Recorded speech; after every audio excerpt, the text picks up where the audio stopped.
पुराने वक्तों की गुमशुदा बातें और वाक़यात किसी न किसी तरह महफूज हो ही जाते हैं, जिनसे नाकाबिले यकीन दास्तानें आने वाले वक्तों तक जुड़ी रहती हैं। एक ऐसी ही हरासा करने वाली असीरुल फ़हम खोज की बात हम करेंगे, जो कभी वक्त के लामुतनाही पहलू में छुप गई थी। लामुतनाही आसमान में छुपे ऐसे तारे की तरह जो बज़ाहिर खूबसूरत और राग़िब करने वाला हो, लेकिन अगर इसके करीब जाना मुमकिन हो तो वो हर शय को अपने नूर से अंधा कर दे।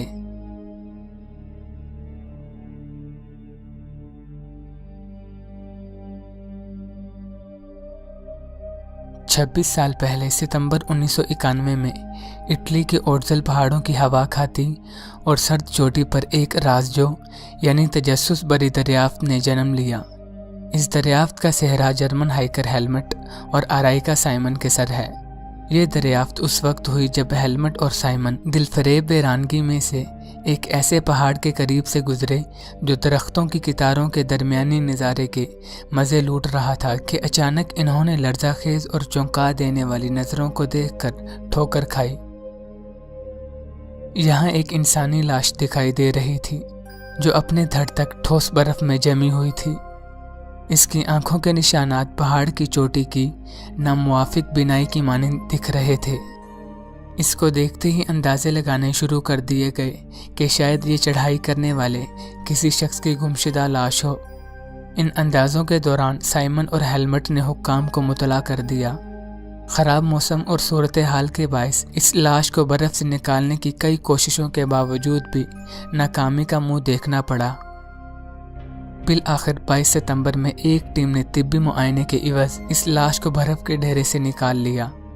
मुआयने से पहले ही ये बात वाज़िया हो गई कि ये लाश कोई हाल ही की लाश नहीं। और फिर 24 सितंबर को माहिर आसार कदीमा कोनार्ड स्प्लिंडर को मज़ीद मुआयने के इवज़ इस लाश को सौंपा गया। कोनार्ड ने तजवीज़ किया कि ये लाश तकरीबन 4000 साल पुरानी लाश है। इसकी उम्र का तयन इसके साथ दरियाफ्त किए जाने वाली चीज़ों से हुआ। ये लाश तकरीबन 5 फीट और 5 इंच लंबी थी, जो दुनिया के इस दौर से मालूम होती थी जब पत्थरों का इस्तेमाल हद से ज़ायद किया जाता था। इसकी दरियाफ्त पर इसका नाम इसकी मुकामी जगह की निस्बत ओर्ज़ी द आइसमैन तजवीज़ किया गया। ओर्ज़ी के दांत चपटे और खुरदरे थे और इसके बाल इसकी मौत से कुछ ही देर पहले काटे गए थे। मज़ीद इसके फेफड़ों में से धुएं के आसार भी पाए गए, जो ये साबित करते थे कि ओर्ज़ी ने अपनी तमाम उम्र आग के इर्द गिर्द गुजारी होगी। इसके जिस्म के मुआयने के दौरान टैटूज़ के निशानात भी पाए गए। इसके हाथ और नाखूनों के मुताले से ये सामने आया कि ओर्ज़ी सख्त और भारी काम करने का आदी था और साथ ही किसी बीमारी के बायस इसके नाखूनों की नशोनुमा काफ़ी हद तक सुस्त थी। मज़ीद गहरे मुताले के बायस ये नतीजा निकला कि ओर्ज़ी अपनी मौत से कबल 2 मरतबा खाना खा चुका था, जिनमें से एक खाना 8 घंटे पहले हिरन का था। चूँकि दोस्तों हिरन ज़ीरीन सतह रहती है, तो अंदाज़ा ये लगाया गया कि यह खाना ओर्ज़ी ने ज़ीरीन सतह पर खाया होगा, जबकि दूसरा खाना ऐसे जानवर का था जो पहाड़ों यानी बालाई सतह पर मौजूद होता है। लिहाजा खाने की इस तफर्रुक से पता ये चला कि ओर्ज़ी पस्ती से बुलंदी की तरफ रवाना था। इसके अलावा ओर्ज़ी की ज़िंदगी के मुतालिक ये पता चलता है कि ओर्ज़ी अपनी ज़िंदगी में 61 किलोग्राम का रहा होगा। इस पुरअसरार दरियाफ्त को लेकर तमाम माहिर आसार कदीमा सबसे ज़्यादा मुतासिर इसके साथ दरियाफ्त होने वाले इसके ज़ाती सामान से हुए। इस सामान में सबसे अहम औजार एक तांबे का कुल्हाड़ा था। ये कुल्हाड़ा हज़ारों साल गुजर जाने के बावजूद भी बिल्कुल मजबूत था। अमूमी तौर पर इस तरह के कुल्हाड़े बिना अपने दस्ते के पाए जाते हैं, क्योंकि इनसे मुंसलिक लकड़ी या तो खस्ता हाल हो जाती है या फिर ज़ाया हो जाती है। इसके अलावा एक कमान और कुछ तीर भी दरियाफ्त किए गए, जो कि बहुत उम्दा तरीके से डिज़ाइन किए गए थे। ओर्ज़ी का सामान इस तरफ इशारा करता था कि जैसे ओर्ज़ी अपने आप को हर वक्त माहौल के मुताबिक तैयार रखता था। ओर्ज़ी के पास लेदर से तैयार करदा एक ऐसी किट मौजूद थी जिसमें वो आग जलाने के लिए मखसूस पत्थरों को रखा करता था। इन पत्थरों के अलावा इस लेदर में एक छुरी और इसका कवर भी मौजूद था। इस छुरी पर घास के कुछ आसार मौजूद थे, जिनसे ये सामने आता है कि ओडजी इस छुरी के ज़रिए से घास को काटा करता और फिर इसे आग जलाने के लिए, टॉयलेट पेपर और हत्ता के इस घास को चबाने के लिए इस्तेमाल किया करता। इसका पता इसके मैदे में मौजूद घास के आसार से लगाया गया था। इस पहाड़ी पर बर्फबारी बहुत ज़्यादा होने की वजह से ओडजी के कपड़े काफ़ी हद तक ज़ाया हो चुके थे, लेकिन कपड़ों की कुछ आसार अभी भी मौजूद थे, जिनमें एक टोपी और चादर जो कि घास से बनी हुई थी शामिल थी। इसके अलावा इसका कोट, बेल्ट, मोजे, जूते और एक अदद टोपी काबिल ज़िक्र है। दोस्तों, ये तमाम अशिया मुख्तलिफ किस्म के चमड़े से तैयार की गई थीं। इसके जूते मुकम्मल तौर पर वाटरप्रूफ मालूम होते थे, जो कि खुसूसन बर्फबारी और चढ़ाई करने के लिए बनाए गए थे, और इनमें सुकून की खातिर घास का इस्तेमाल किया गया था। ओडजी का कोट कई जानवरों की खाल से तैयार किया गया था और इसका लंगोट बैल की खाल से तैयार किया गया था, जो कि आज की बैल की खाल से कदरे मुख्तलिफ था। इसके मोजे बकरी की खाल से बने हुए थे, जबकि इसके जूते में यूरोपीय गाय का इस्तेमाल किया गया था। इसके कपड़े और साजो सामान साबित करता था कि पुराने वक्तों के लोग काफ़ी माहिर और उम्दा होशो हवास के हामिल थे।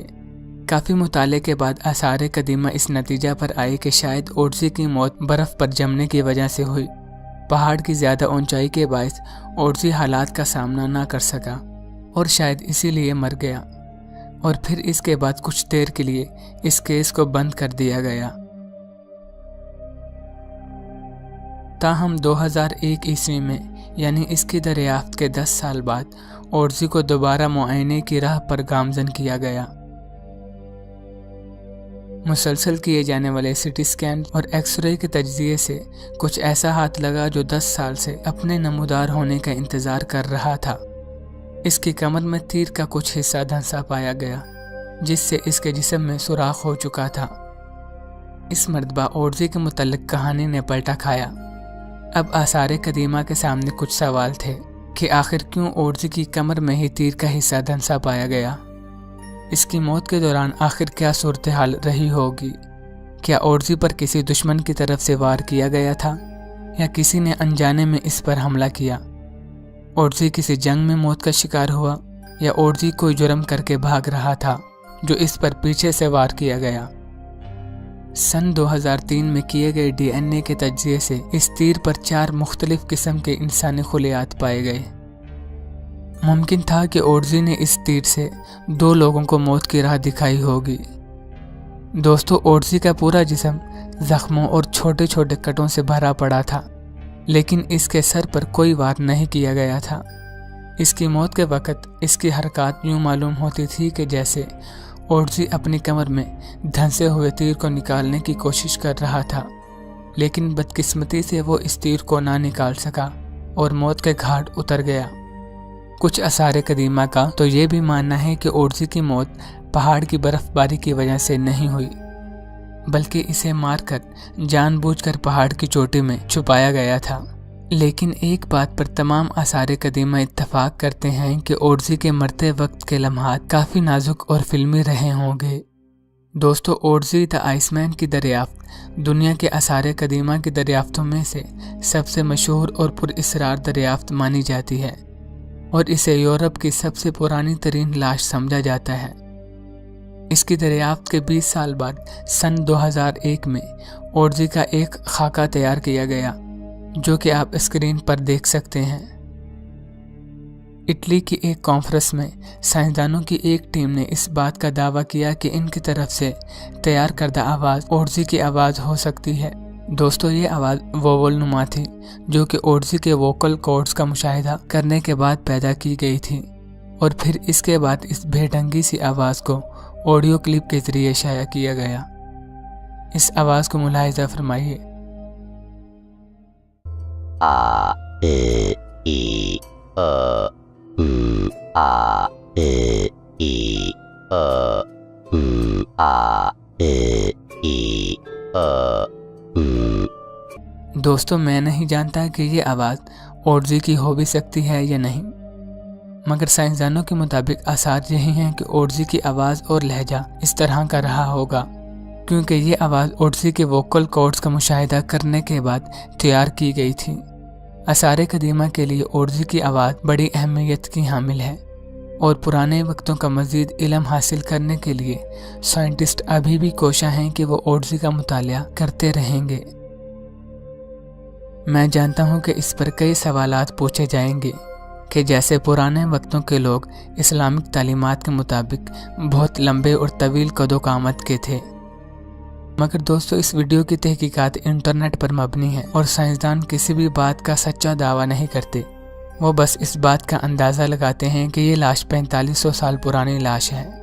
मज़ीद तहकीक के लिए आप खुद भी इंटरनेट पर आज़ादाना तौर पर सर्च कर सकते हैं। और इस वीडियो को लेकर आपकी जो भी राय है हमें अपनी राय से आगाज़ ज़रूर कीजिए। चैनल को सब्सक्राइब करके बेल आइकन को भी ऑन कीजिए। अगर आपने बेल आइकन ऑन नहीं किया तो आपको मज़ीद वीडियोज़ का नोटिफिकेशन नहीं मिलेगा।